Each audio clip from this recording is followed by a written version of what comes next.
Get ready for the countdown. 3, 2, 1, 0.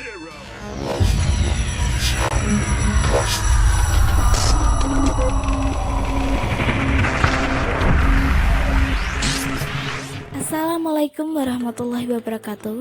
Perkenalkan, nama saya Rini Fitri Vidianti, mahasiswa dari IAIN Surakarta, Prodi Akuntansi Syariah, kelas 5B Peminatan Wirausaha.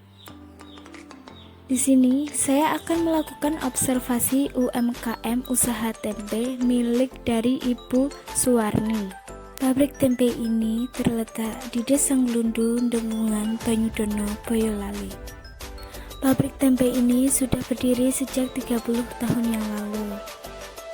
Pabrik ini merupakan usaha keluarga yang dikelola oleh Ibu Suwarni. Beliau memiliki 4 karyawan. Dalam satu hari, beliau bisa memproduksi 3.000 tempe. Kemudian, hasil dari produksi itu akan dijual di pasar Klejo. Mari kita masuk untuk berbincang-bincang dengan pemilik usaha ini. Berikut ini adalah hasil video observasi yang saya lakukan. Terima kasih atas waktu yang Ibu berikan. Mohon maaf atas nama Ibu siapa? Suwarni. Ibu Suwarni. Oke.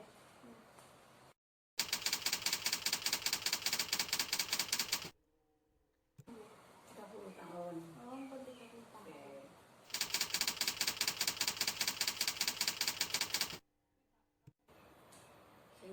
Pernah kali? Empat.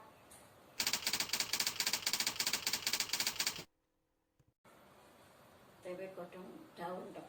Tempe daun tak. Mohon maaf, ini dengan Mbak siapa? Saya Dwi Ayu.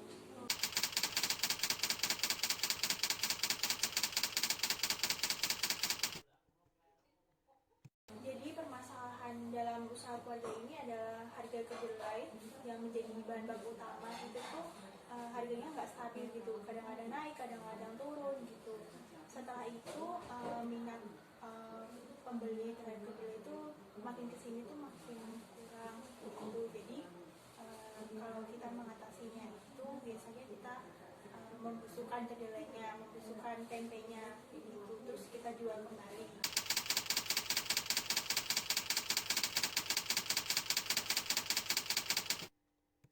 Kita menggunakan alternatif dalam usaha kedelai ini adalah kita mengurangi takaran tempenya itu. Jadi kalau kita naikkan harganya kan pasti nggak mungkin, karena pembeli juga nggak mau kalau harganya naik. Terus yang kedua, kalau tempenya itu masih banyak, biasanya kita busukkan, karena banyak pembeli juga yang mau membeli tempe busuk seperti itu. Terima kasih atas waktu yang sudah Mbak dan Ibu berikan. Saya rasa cukup untuk wawancara pada hari ini. Saya sangat mengucapkan terima kasih. Berikut ini adalah biodata dari pemegang usaha tempe ini. Pabrik tempe ini dikelola oleh Ibu Suwarni. Beliau berumur 44 tahun. Beliau tinggal di Dusun Nglundu, Desa Dengungan, Banyudono, Boyolali. Berikut ini adalah hasil dari wawancara. Hasil yang pertama adalah pabrik ini sudah berdiri sejak tahun 1990. Yang kedua, memiliki 4 pekerja. Yang ketiga, pabrik ini hanya memproduksi satu jenis tempe, yaitu tempe daun atau biasa disebut dengan tempe godong. Yang keempat, dalam waktu 1 hari, pabrik ini dapat menghabiskan 30 kg kedelai.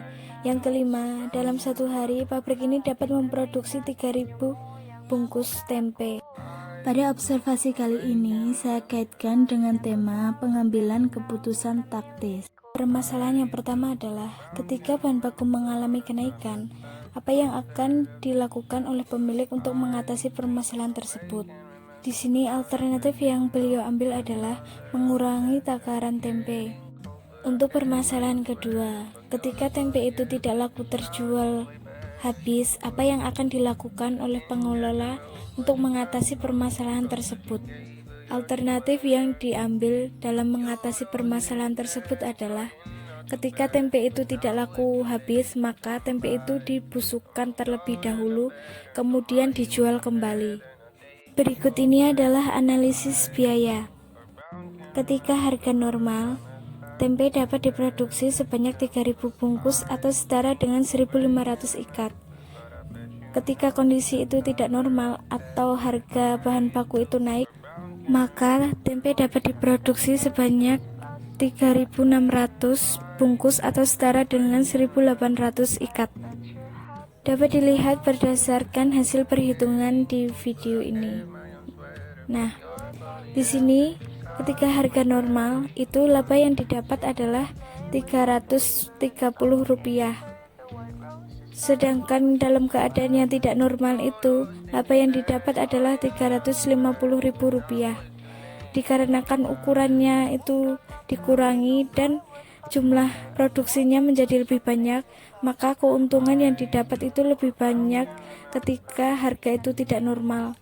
Tetapi yang diambil atau tetap dijalankan itu ketika keadaan normal, karena ukurannya standar dan sama dengan yang di pasaran.